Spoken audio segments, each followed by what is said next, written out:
Welcome back to another episode of the Randy Wilson Podcast. I am your host, Randy Wilson. This is episode 49, curated with my guy Patty Sachs behind the camera. We're here with Radio B. John Mattingly, them some cold-blooded murderers. Brett Hankinson, them some cold-blooded murderers. Miles Cosgrove, some cold-blooded murderers. Arrested killers of Breonna Taylor. This is not no fucking knock-knock joke. You hardly knock, but you pop through the door. Got popped in your leg, just like you... Real quick, drop down and hit the subscribe button. Please. Please. I say it every episode. It means something. It may not mean anything to you, but it means a lot to me, and it means a lot to the podcast movement. So please hit the subscribe button. Radio B, man, first off, he's been on the show as a solo guest once before. He's been on the show as a group guest before. He is a friend. He is, he's an icon to our city, okay? He's recently been celebrated in our city with a mural. And not only has he been celebrated, but toward a bigger cause, on behalf of the people who have been killed due to police brutality. He's been a champion in our city on behalf of the art community and just advocating for the movement of change. He's the curator behind RVA Rap Elite. He's the son of Joanne, and he's rocking Mama Joe's collection right now. His mother is a phenomenal artist. I've had the pleasure of being, around her for years. I learned about her at Versus. I think that's the first time I met her. And her art has been very inspiring to the community. And now it's evolved at a level of where it's probably not only been therapeutic for her and seeing her self-worth and giving it to the world, but now it's, with the support of her son, it's a business. And I've touched the clothing. It's quality stuff, man. We're going to get into that, though. There's so many things with radio right now that we are going to get into. And for our interview show, it's hard. It's action-packed. I don't know if I said, he's the guy behind RVA Rap Elite. He has a new album out right now, All Art Ain't Pretty. KillTheDreamer.com, you can find out a whole lot of information about him. But again, I can't put too much time in the interview because I could do an hour intro on Radio B, okay? But we're gonna get into all of those things today, and so thanks, Radio. Oh, thanks for having me. As always. You're a staple, bro. I hope you a staple on the show. You're the only artist I've interviewed on the show this many times. You've been on 3 times, but you and Lonnie are the only people that we've done. And I thought about, I couldn't call this a part 2 because there's too many things that have happened in between. Right. But you're a staple on the show, man. So I really appreciate having you. You're a staple in the city now. Hey, man, I appreciate that, man. Heavy. You've been putting in crazy work. I appreciate it, bro. I appreciate it, man. I'm super proud. That means a lot to me, man, because, and I'm not saying this to give off the wrong image, but I don't know that all artists understand how much bloggers, podcasters, DJs, me. I don't know. I don't know that they all do because I make it a effort to make sure I reshare, repost, and show nothing but love. But in return, very few artists do that. No, that's a fact. And y'all have to make sure. This is what I always say. I made a post about this week. You can't expect to get love out of anything you don't put love into. So, platforms that you want to be on, if you don't actually show love to that platform or support that particular platform or ever share their posts or reach out or try to create a relationship with the people that are creators of that platform or own the platform, then you can't really expect to be, shown on that platform or, so it's just, that's something that's been, a topic of conversation lately too. People saying, how it's always like just some particular artists that get shown on particular. Oh yeah, we're gonna talk about it. And it's just at the end of the day, you got to ask yourself, like, when have you supported that platform? When have you hit them up and told them how much you? Here's a universal rule in it all, and this is whether it's a platform or a person or anything. If you have enough reverence for whoever it is or whatever it is that you want to be acknowledged by them in any particular way, you need to first acknowledge them in a way to let them know why you have that much reverence for them. Yeah. Because clearly you have reverence for them Yeah. if you want their attention. Yeah. You understand what I'm Yeah, saying? yeah, Like, facts. clearly there's something about them that you find admirable or desirable or something. And you should take the time to let them know what it is that you feel is of value Facts. to you Facts. about them. Facts. Thank them for whatever it is that inspired you to reach out or want to be acknowledged by them, and then continue to work, and then continue to build and expect. Maybe not expect and not stop expecting. Then possibly, you'll be acknowledged in the way that you want to be acknowledged. It's fertilization. That's what it is, And so, I definitely appreciate that. We're going to get into all of that. Yeah, I'm sorry to jump the No, gun, that's fine. but, I think because I know that we're going to spend a lot of time, there's a lot of things we want to cover. I want to first off just start out with talking about Mama Joe's collection, because I think that's an easy place to start. Can you give us some reverence to what you're rocking today? Man. With the matching everything. All right. Man, it's crazy. All right, so my mom, she's been doing art for probably over a decade now, and it started out as something that she just started dabbling in because she was just like really depressed, and it was just, for her, it was like a salvation. So she prayed to God and asked him for something to give her, her sanity. And then I could remember when it was just doodling, at a table, and then it just progressed and progressed. And she's just had this, and when she really delved into it, it was just like something that she just was in a rabbit hole on, and she just doesn't have any limits or any type of rules in how she goes about getting pieces done, and especially some years back when she was a little more, a little healthier, a little stronger. It was like any type of materials. It could be broken glass. It could be anything in the house that's not things that old trinkets or old things that she would incorporate, and there would be so many layers, and it was always abstract, but to me, it always just had this level of like brilliance to it. It just was so unique.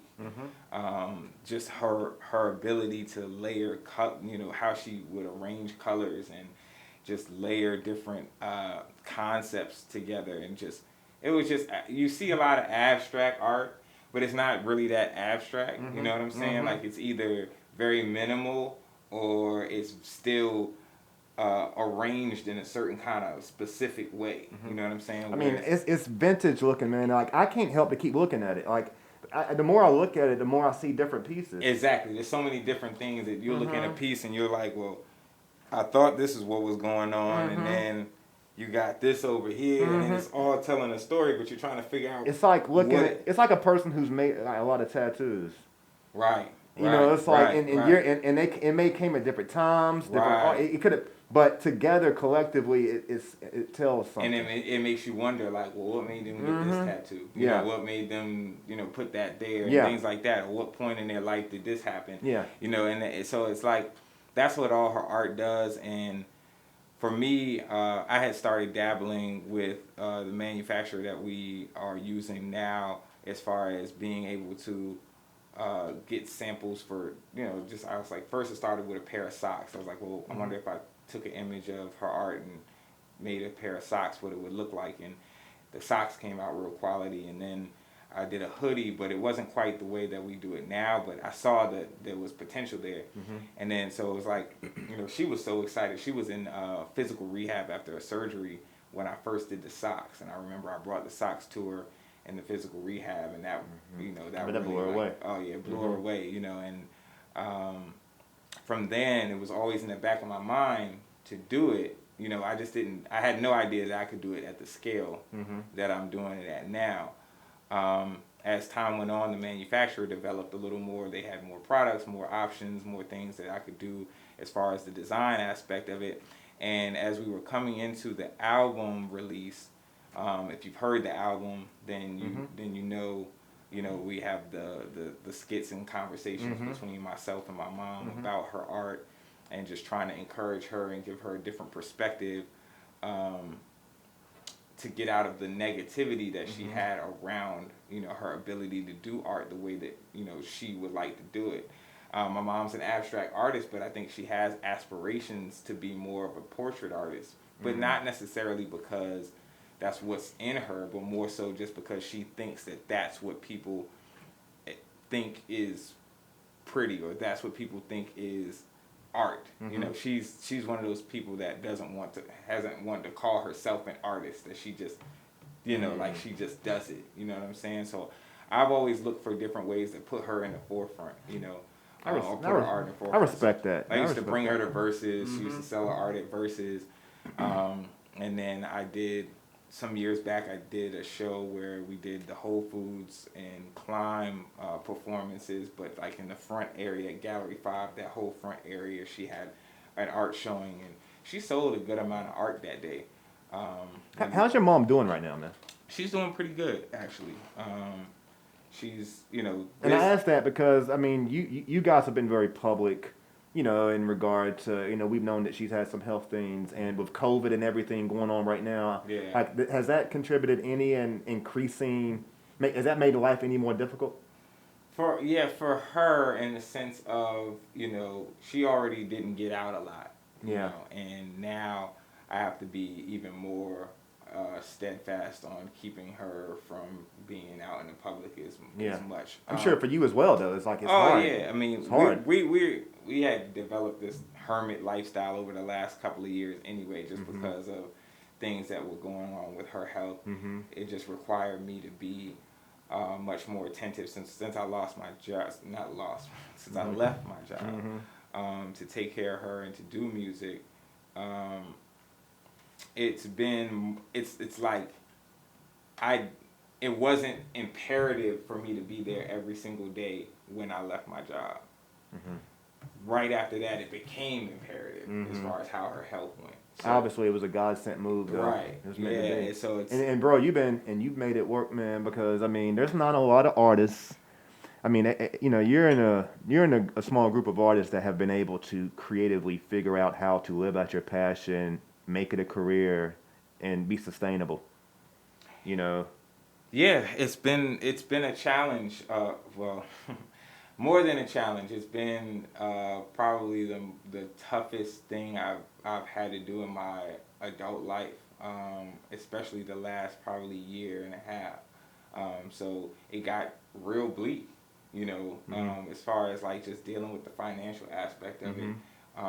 As far as my mom's health, that's been rough for, you know, from the gate. It's been our roughest time, but she's doing a lot better now.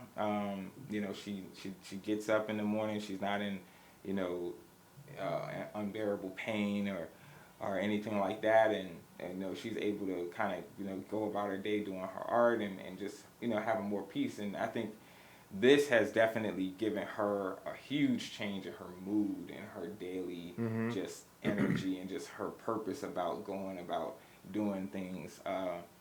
This has definitely been a game changer. We probably couldn't have started the conversation any better way. I you know, I love my mom. I have a close relationship with my mom. I don't get to see her often at all, unfortunately, just because of distance.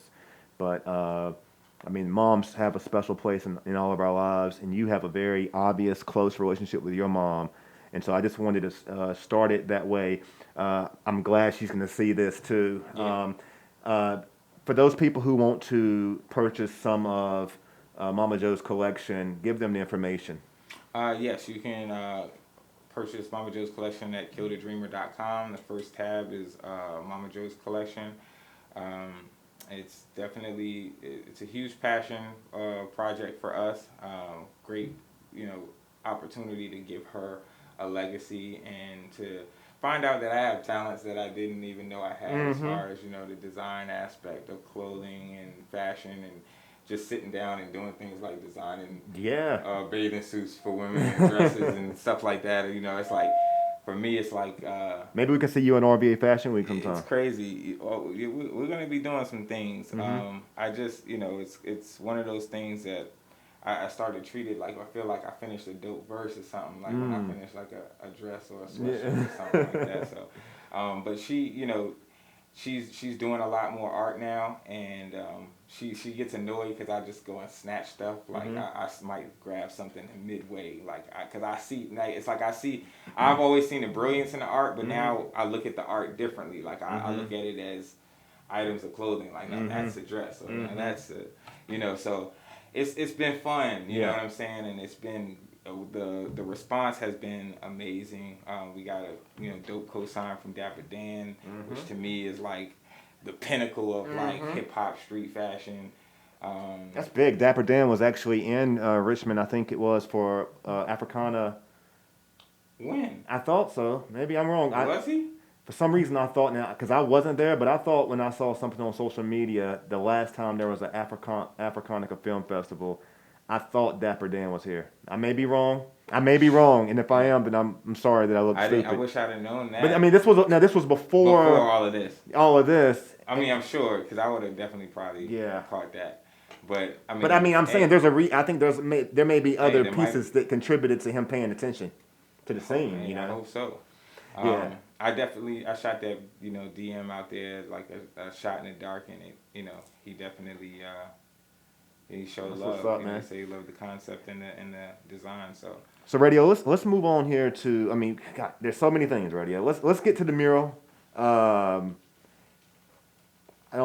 know that you had a song / poetic / performance that you did. 16 is it 16 ain't enough? Yeah, when 16 ain't when enough. 16 ain't enough, and it was an inspiration to was it NILS? Yeah, that curated this mural. Drop the address on them for those who may not know. 3311 West Broad Street. You can see Radio B's Commonwealth Law Group. Yeah, you can see Radio B's face, huge. I think it's one of the biggest murals in the city.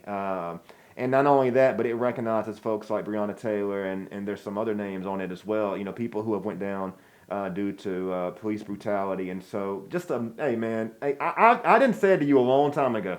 It's documented that your mural was coming anyway. You know, I mean, I didn't say that, and then what a beautiful way for it to all come to fruition, man. I'm sure what's that been like for you? Saying that for a while, and I've always been. If that happens, it happens. I'm not one of those people that's like, yo, I should have a mural. Like I don't think anybody should feel that they deserve to have a mural while they're alive. And even when you pass away, it's still not something that you're like, oh, when I die, they're gonna have a. You can say it, but it's not like one of those things. I feel like you should have a little more humility than that to feel like that you deserve somebody to. Be honored in that particular way. I feel like that mural though, like and other murals in the city too, or that have so much value, require a certain level of security. I do. What do you mean security? Man, because of the time that we're living in right now. I mean, I think it's a beautiful thing, but at the same time, there's a part of me that's like scared. Oh, you're saying like somebody... Yeah, because I feel like it requires protection, and we just live in a society right now where people don't want to see good. Right. Not that it's... But, but I say that out of respect for it because it needs to be there. But we know the society that we live in right now doesn't want the things that need to be addressed. Absolutely. And that, that is the biggest part of it for me. That's what makes me happy about the mural more than anything is that I'm just an extra to me. The purpose of the mural is to exonerate those names, and it is, but exalt those names. But it's also our job as a community, as a city. For me personally, as a media person, to make sure that we also pay reference to the fact though that. You have been a catalyst for our community in addressing a lot of these issues. And if you're going to talk about those folks, I don't know if there would, I can't think of anyone really who would have been a better person to complement that. And then you have the words, you have the music that was an inspiration to the artist that curated. So, you ain't got to give yourself flowers. You know what I'm saying? That's really what our job is to do. And shout out to NILS. think Silly Genius may have played a part into it as well. Silly Genius did Shout out that. to the whole city, you know what I'm saying, just for showing up and showing love and showing support. I've seen this thing reshared hundreds of times at this point, and it's a blessing, bro. So I just want to make sure It's a blessing. yeah, you know what I'm saying, we give it to Appreciate you. that. But while we're on that, it's a good spinoff because Radio and I both were in a social media. We were in the mix of a social media post that was made recently, and the post wasn't made about radio. So I want to make it wasn't like a radio post, but there was some comments in the post that I feel like that artists like radio. And what do I mean by that? Radio is in a group of elite artists in the city. He's one part of the AGM collective. Okay, with him, Michael Millions, and Nicholas F. And so everybody in the city, if you're listening to this and you're not from Richmond, like if you're in the hip hop scene, you know Radio B. It's a definite fact. And there was a post that went on social media recently that talked about RVA Mag, and I guess There were a few posts, quite a few posts. Yeah, there were a few posts. There are a few. There's just a particular one that stands out. Yeah, I want to get your opinion now. This is because I haven't heard this publicly. What is your opinion to? I mean, this podcast is all about praise and love. Mm-hmm. So we're not gonna talk shit or anything. But on the flip side of it, I do think it's an opportunity to respond a little bit to just dealing with the criticisms that come with success. Yeah. There's a couple of different narratives that were painted in these different posts. So it's kind of like when you're going to address it, I'm trying to think of how I can address it in a broad stroke without actually, zeroing in on any one particular narrative. Mm-hmm. But because it wouldn't be fair, because some of them were presented as issues that are supposed to be more universal than me and my mural, and I don't want to, I don't want to talk down on that, or I don't want to pigeonhole it to be a certain kind of energy where somebody feels like that's not the energy that they want. Bro is media trained, just so that I'm not media trained. I've never had a publicist. I've never had in my 20 years of rapping, I've never had a manager. Not specifically, for me. So, I'm not. That's a great answer, though. I'm just saying. That's a great answer. You have a lot of experience. I'm just saying, I just wanted to put that disclaimer out before I say anything else, because, that's the thing. It's like, if you're not gonna really address it for the true root of what it is, it's no point in even talking about it. There was one person that made a post. The very first person that made a post that was negative about the mural. I will address that specifically because there was something stated in it. Exclusive. That I didn't, that I felt like, that I took as a personal thing, as a slander thing, because it was personal to me. It wasn't just something about murals in general. And and I'm not going to say their name. You won't get that shot. No.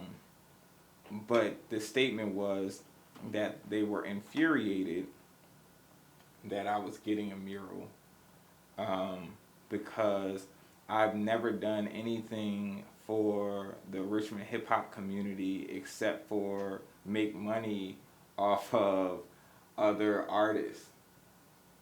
Let me be very clear about that.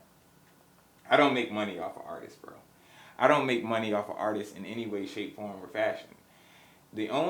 And I've been contacted to have, to take payment for artists to perform countless times since we've started RVA Rap Elite, Lyricist Lounge. I get inboxed on that every other day. How can I pay to perform? I've had people come up to me at events right after I'm coming off a stage.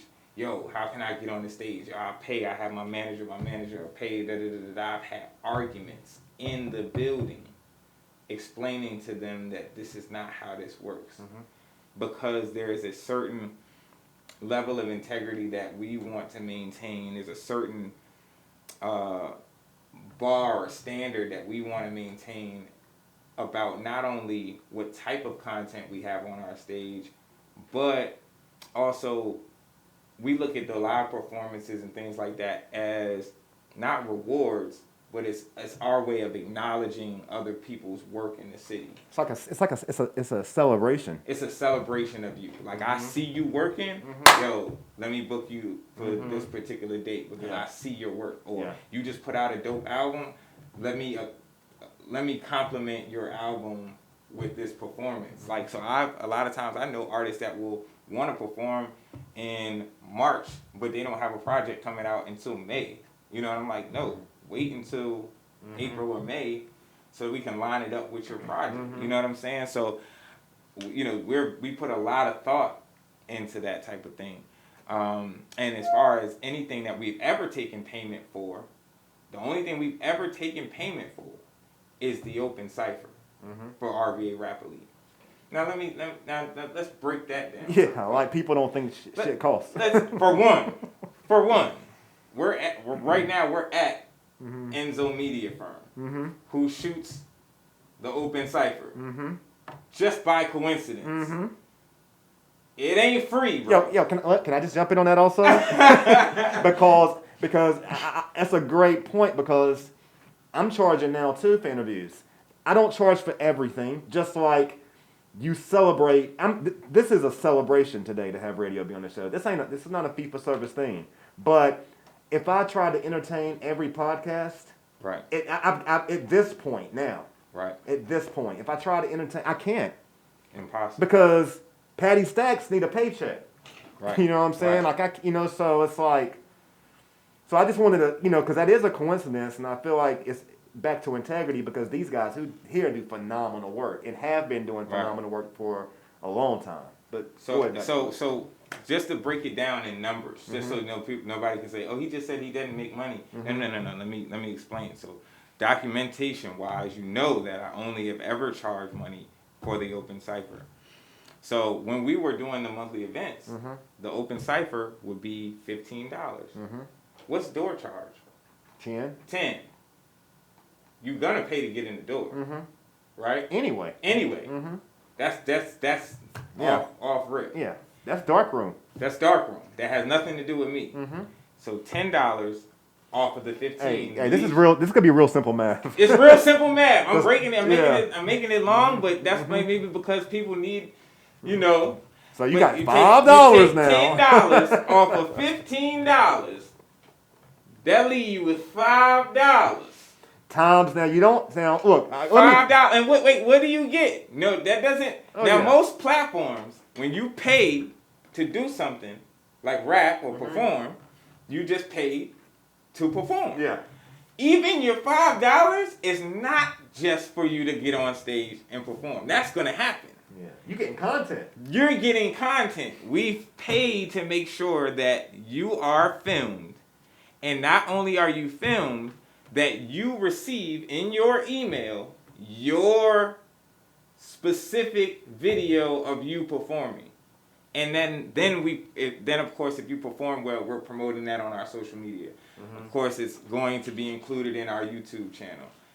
There's a network in the room also that gives you an opportunity.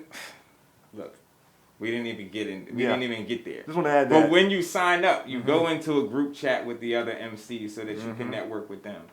You're announced on the social media page.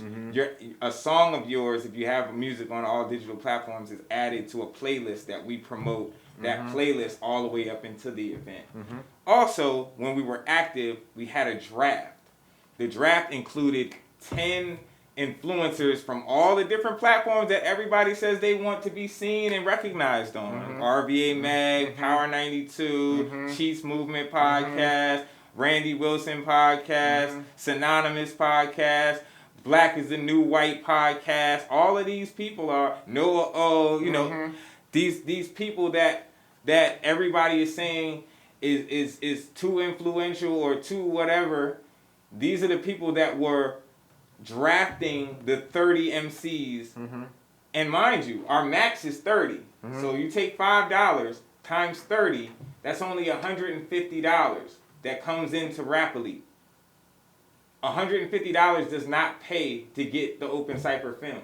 So I'm in the red just filming the open cipher, even if we max out.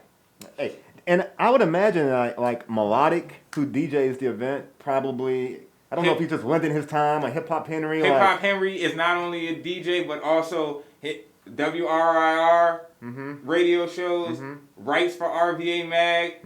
So these are the people that you're exposed to just by paying your $5. Now, mind you, the draft requires these people to now scour your music, scour your page to find out whether or not they want you to be drafted higher or lower on that.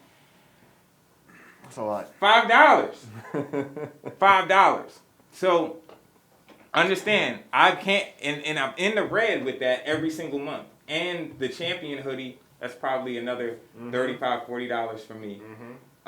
So I'm in the red $90 every month shooting the open cipher, and that's if we max out. You always max out, You always. No, we've always maxed out in the last 3-4 months of this season before COVID. Yeah. Prior to that, we were struggling to max out. Okay. So now, but the cost to shoot it was the same. Yeah. Whether we have 2 or 30. And let's just add to that. I think that I'm gonna help you there. So the dark room holds how many people? A little over 100. And in that group, you have 30 performers, so that knocks the guest list down to 70. Sir. And you got staff. Sir. Coaches. Draft people. Test 10. You understand what I'm saying? So these are the numbers that artists and people that are pocket watching promoters and pocket watching us and RVA Rap Elite specifically are not watching very well. If you were watching well, you would never, ever, ever form your lips to act like RVA Rap Elite or anything that Radio B does is some sort of racket to make money. Obviously, we want to make money. We want to be profitable because this is what I do for a living. However, there's not a whole lot of profit margin in exactly what we've been doing. We're looking to build a culture and build a brand together at the same time. So a lot of times what I'm doing early on is to maintain the integrity. I'll take the shorts on money in order to do things the right way and to make sure that we're not cutting corners. There's a lot of ways I could extrapolate money from Rap Elite if I wanted to. I could take payment for performances. You know, I've had people in the circle like, yo, why you just don't take some bread for it? I was struggling last year, and we were popping. I could have easily been like, okay, because the open cipher should be more than $5. It should be. All of what we explained is any one of those elements is worth more than $5. So just so people can that was the main thing. Anything else that's been said, I'm just gonna let you have at it because we're not gonna spend too much time focused on anybody's negativity. I've heard the narrative that you have to either be a rapper or a dead black person to be on a mural in Richmond. That's another narrative. Honestly, that's not for me to decide who gets to be muralized. You know what I'm saying? I think there is quite a number of people that could be. But once again, I'm still the same person that doesn't really think that a whole lot of living people, including myself, need to be on a mural. You know what I'm saying? So I do feel like there should be more dead people that should be honored on murals. I think that the city and artists collectively have done what they've done and because they're beautifying inspired. the city. It's like if and that's the other thing. Let me just be very clear about that. It's all about who you inspire. It's not about how much national acclaim, and that's the other thing that I've been hearing too. We got to stop that. In Richmond, you only want the people that have had some type of national notoriety to be worthy enough to be acknowledged within the city. shouldn't it be people that have paid into the city or done for the city or meant something to the city or inspired the city specifically? If we're talking about community, so that's just my viewpoint on that part of it. Is like I've already been way past outside validation. I don't really care that whether or not who validates us from outside of Richmond. You know what I'm saying? Now, for your career, yeah. But when we're talking about what each other means, what we mean to each other, we got to start in-house. Yeah. You know what I'm saying? And I do feel like there's plenty of people, living and deceased, that should be muralized and honored in all types of different ways. But that's what I look at it as, an honor. Yeah. If somebody makes art out of shoe boxes and they decide to paint me on a shoebox, I look at that as an honor as well. If somebody makes a song and they make a song and they title you, talk about you in the song, to me, that's all of these are like little murals. Yeah. You know what I'm saying?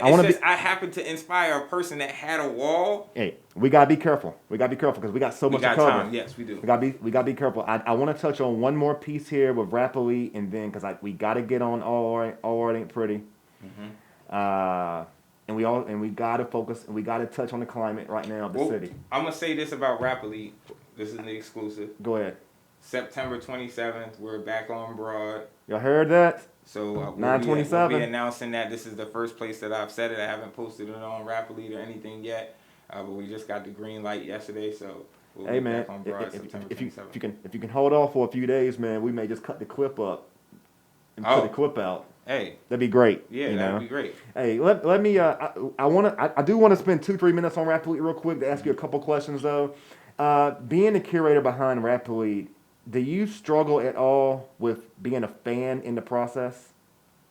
Of the artistry? Because I don't struggle from a judging standpoint. I don't struggle from that standpoint at all. You're gonna be who you are in that particular performance. I'm very keen on that. You either are who you are at that moment or you're not. You know what I'm saying? So that's that part of it. But I'm huge fans of so many people involved with Rap Elite, whether it be in the open cipher or otherwise. Do you mind if I share something with you, objective or constructive? Sometimes one of the things that, from a critic standpoint, and that's what I do, I just sit back and evaluate. You know what I'm saying? I look at things. And this is not a hard criticism. It's just something that I look at from the perspective of an artist in the thing. Like, when you guys are listening to the artist perform, sometimes I wonder if y'all, because you're in the moment of judging, but you're in the moment of being watched. And artists, this is a critic, I'm telling you what I've heard too, okay? This ain't all me, but like, people, like, we all know when Nick is on to something, you getting all of this. You're getting all this energy. And sometimes I feel like the energy is so obvious, it shows when you like something. They don't know what your score is going to be, but it's kind of obvious when the judges are really into somebody. And so my question, do you feel like that hurts or helps the artist base? To be honest with you, because a lot of times you see judges, right? They're stoic. They're not giving you any I don't like pressure. that. I don't like that.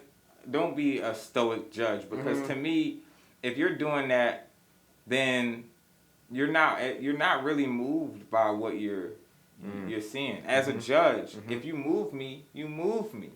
You know what I'm saying? Like that's what's supposed to happen. You understand what I'm saying? Like when I watched 106 in Park back in the day, Freestyle Friday, which Nick was a Hall of Famer on, mind you.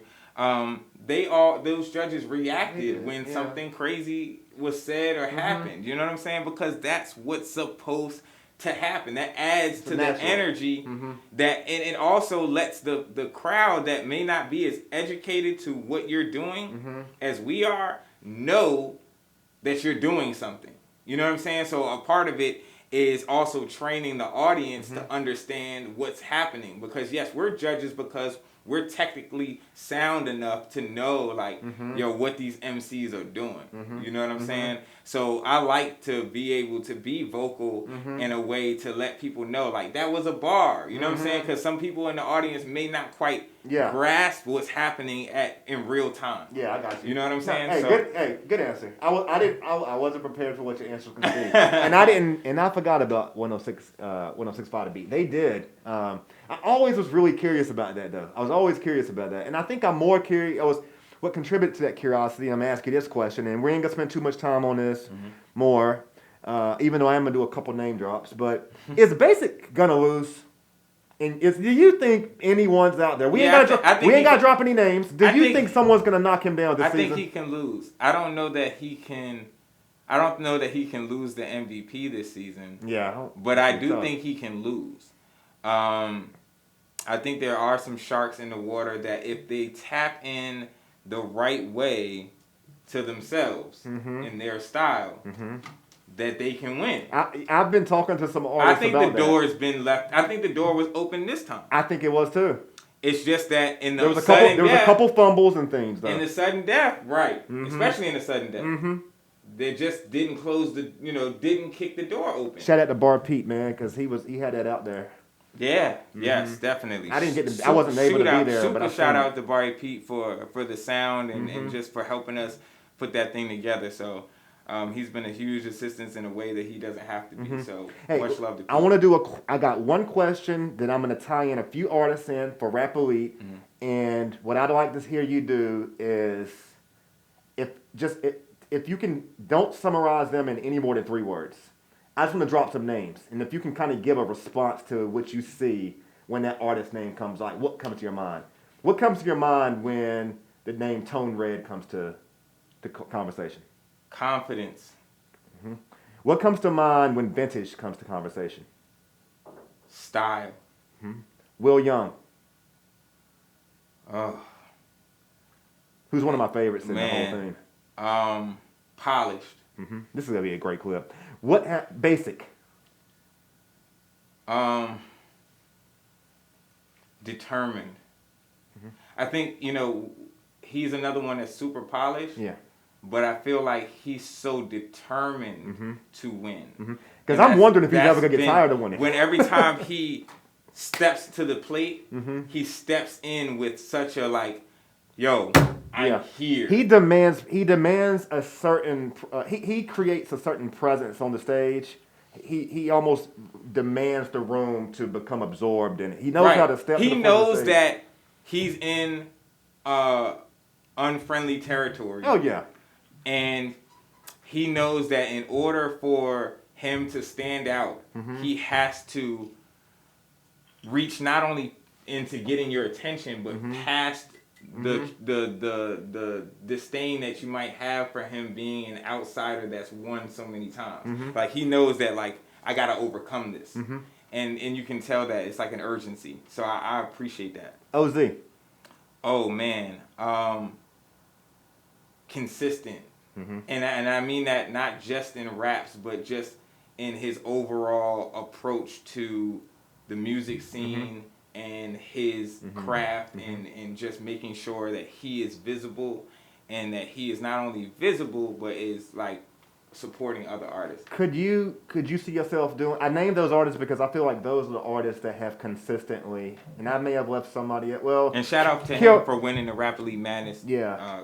Kilroy G, I put him in that. Kilroy G, I put him in that category too. What word comes to mind with him? I'm gonna credit his album, his upcoming Underdog. Right? Yeah, yeah. Sure, and you can feel that he has that underdog feel, that he feels. I like that. I like your piece on that. I heard you on. I think you did a soundbite or something for him. I drop all those names because if I dropped your name, I feel that you are consistently at the. And you're in that top 10. I feel like you gotta say King Fizzle though. Yeah, you gotta say King Fizzle. You gotta say King Fizzle. He is the unorthodox. Most yes, he is the most unorthodox, interesting artist I think in the whole thing. He is because there's so much passion, enthusiasm, and just raw. Even the words that he pulled from. I honestly don't even know. I don't even know what they mean until I put them in the context of what he says sometimes. Right. But I don't want to look.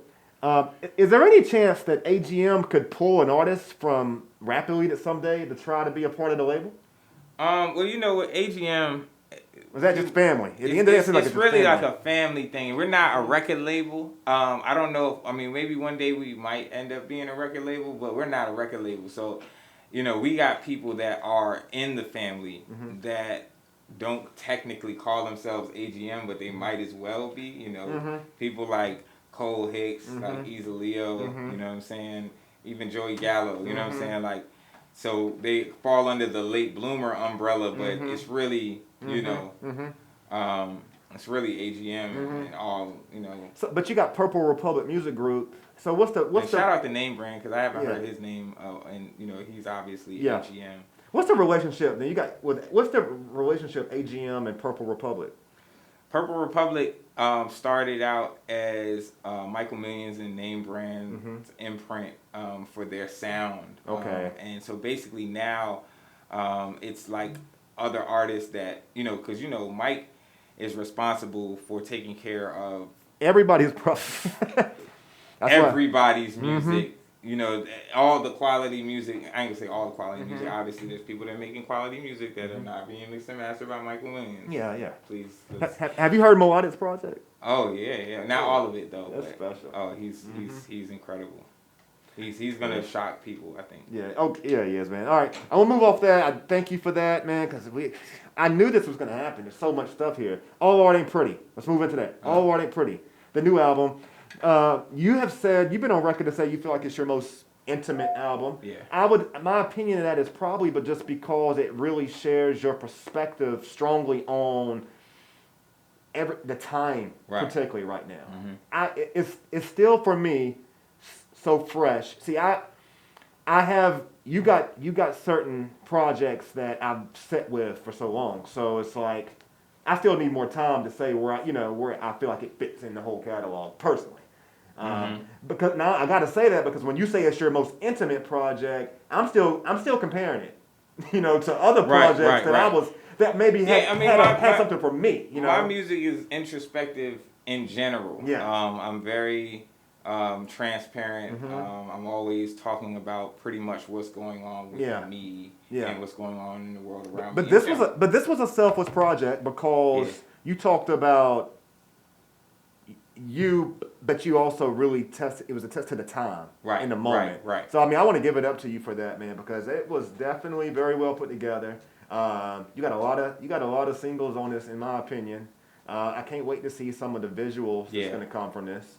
Talk about it, man. What has this project been like for you, and just in regard to the feedback that you probably got a lot from your following? When I first, even came up with that title, I had an idea or started doing records. I didn't think it would be as in depth of an album that it turned out to be. It wasn't an album that I feel like I had put a whole lot of thought into at first. It was more like I knew I wanted it to feel a certain kind of way, and when I got with, shout out to my brother Monse, out in LA. He plugged me in with the homie Prince Gray, who produced the entire album. That's the guy with the long hair, right? Prince Gray? Yeah. No. Prince Gray doesn't have long hair. You might not. He doesn't have anything on his social media. Okay. And he's like in the shadows at a couple of events I've had. I thought so. Who's the guy that has produced some of your videos that has a lot of the interesting costume outfits and? Oh, you're talking about the videos? Yeah. King Z. Okay. Okay. That's what I was thinking about. Yeah. Prince Gray he's a music producer. He's very low key. He hasn't really been active in the scene. He's not really seen that often. He doesn't have any active social media, anything like that. Monse texted me probably 10 of his beats. More than half of them turned out to be on the album. And was just like, yo, my homie that used to be my neighbor, he's been sending me these beats. And Monse doesn't rap. He's a visual artist. Exclusive. And he's like, I can't do anything with him. He's like, but I think you would like him. And, I was just like, blown away at like the soul aspect and like how nostalgic they felt and just the way the drums hit and just it was just very emotional black production music. You know what I'm saying? It was like live, felt like, and I was just like, okay. So, you know, we exchanged numbers, and I realized I had his number from some time ago. And as time went on, you know, I started the recording of that album, maybe the first couple records, in December. Who knew that coming across the New Year's threshold that we would be coming into the year that we were coming into? So, Oh, so you mean that, okay, I learned, so you telling me that so you had a different inspiration for the project. yeah, It just seemed like it was going to be personal, Yeah. but I had no idea. You know, you got. You didn't think that the time was going to match the inspiration, the original inspiration. No. That's what it sounds like happened No, here. not at all. And then as things happened, you know, like the last maybe like, that's why at towards like the end, like the middle to the end, it kind of like comes into this like, it's real heavy in that space because I wrote those records and recorded those records in a short span of time, like shortly before the album was released.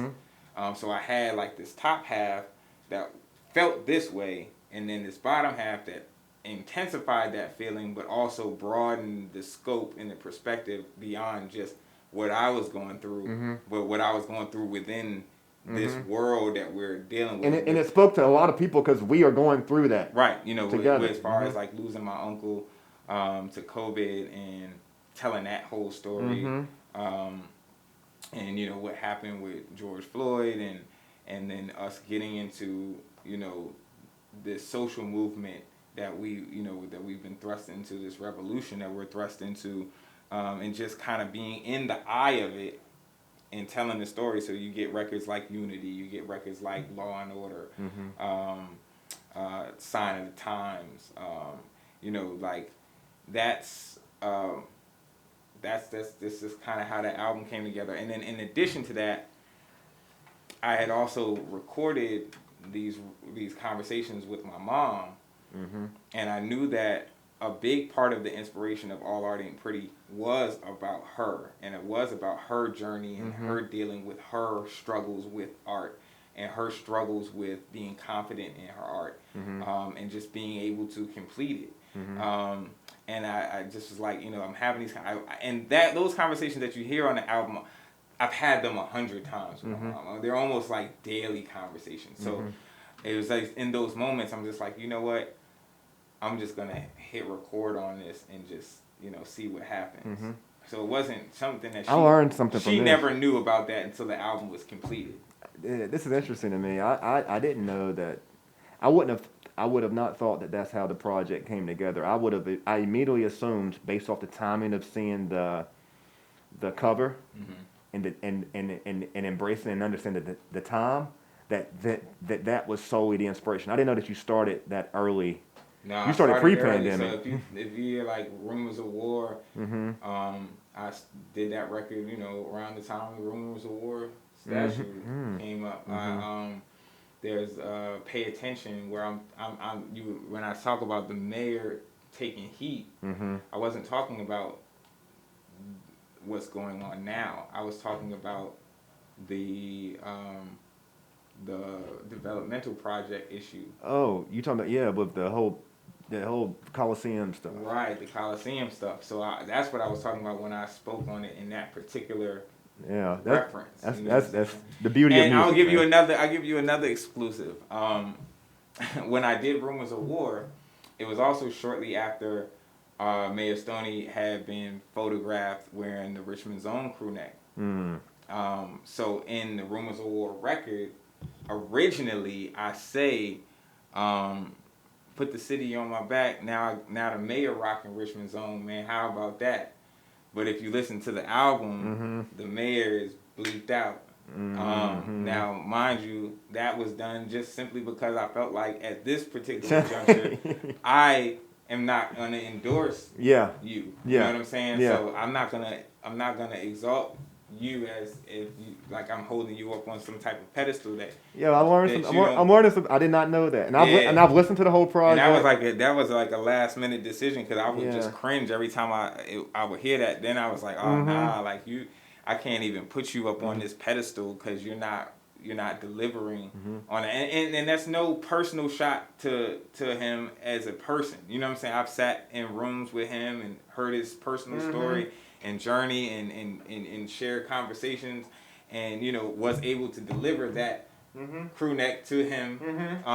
So I, as a person, LeVar Stoney, I have respect for him. But as the mayor and what, his responsibility is to the people, I do feel like he's let us down in a lot of instances lately with what's going on. And, that's just, that's my response to that. Hey, we got, I know our time's coming up here tight, and I like to end with a little game, but I gotta go ahead and credit you. You've been recently. Well, first off, you may not know this, but I was a part of the committee, so I want to I'll pat myself on the back real quick for that. But I know that you're going to be performing soon on Brewer Sessions in the upcoming season. Are you going to collage the different songs from different projects? Or are you going to specifically focus on the current project? Well, have you thought about how you're approaching that yet? I've thought about it. I haven't been told how long my set is. So I have, I asked, but I haven't gotten a response. So when I find that out, then I'll really decide. I do think it's going to be a mixture of songs from the album and certain singles. Like, I feel like it would be great to do Arrested Killers. I think. I don't know. I can't answer that for them. But I'm gonna probably be there. I definitely see you doing 3 to 4 songs though. Right. So I mean, in my mind, I'm thinking like, Blackness is Better Than Gold would be great. Arrested Killers would be great. I would love. Can we get you, Nick, and Michael and Lonnie that perform that song? With the Hopeful Cypher? Yeah. Can we get that, man? To me, that's hey, listen, when it comes to stuff like that, I'm very easy to persuade. As far as everybody else, I think it's all really dependent upon whether or not Lonnie want to get on the stage. That's a city. That's something we need that. I'm just saying we need super that. Down. Yeah. I say that to not say that Lonnie's difficult or anything like that, because we've been talking about doing different things, and he said in the past like, yo, let me know. It's just that when I've had the opportunity, he hasn't been available, or I haven't been able to coordinate that within a certain specific time frame. But I'm sure it can happen. Look, there's a few things with you guys that frustrate me. All right, first off. When we were talking, there's some things that frustrate a lot of people. When we were talking about doing this podcast, I could talk to you forever and many times. And one of the challenges is that there's so much to talk about. And so it's like, how do you bound it in? But one of the things that I miss is the podcast. I miss the podcast with you guys. I want more music from you collectively. That's what everybody says. I want... And not just... I think you'll get that soon. Okay. I mean, you heard it. It's coming. I think you'll get it. I can't promise anything because once again, like I said, I'm easy to get in the room, but especially for that. That's not something that just you guys want. That's something that I've wanted for years. So the moment that we need an album with just we need know what I always tell y'all? I feel like I've said the same thing to them. Y'all have to create that demand publicly. All right. Listen, Michael. So if you want that, Nick, name brand.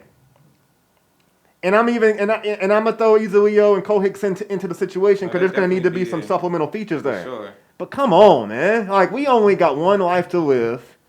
Y'all not as young as y'all used to be. Like, we asking for it. We young forever, man. Yeah, we asking for it. Though, like, we need an EP at least. Like, we need 7 songs. And I need all 3 of y'all to come on the podcast. I've been very fortunate and blessed to have all 3 of you on the podcast. And I need y'all to get y'all's podcast back together. But, like, the world, the city we need that energy because, quite frankly, there isn't any there isn't anybody, there's not a collective group quite like yours anyway, and I don't feel like we're getting enough of that, man. I mean, I know that y'all all got y'all's own individual projects. You got 55 different platforms out here. I mean, everyone's busy. I get it. I understand.